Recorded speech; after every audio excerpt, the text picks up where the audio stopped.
2025 is basies amper op sy einde.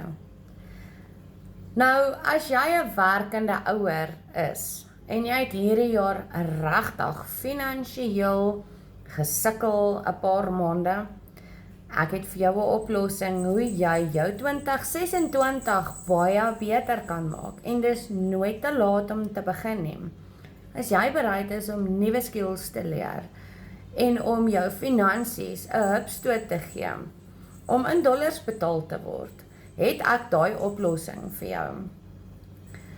Jy kan dit inwerk in jou besige skedule, rondom jou 9 to 5. Jy doen dit 20 minute, 30 minute daar, en jy word in dollars betaal, 100% wins, en jy kan alles van jou selfoon af doen, enige plek waar jy is.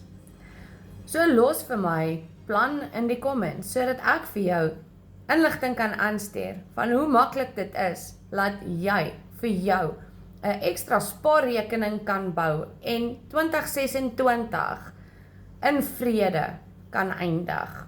Onthou nou, sit vir my plan in die comments.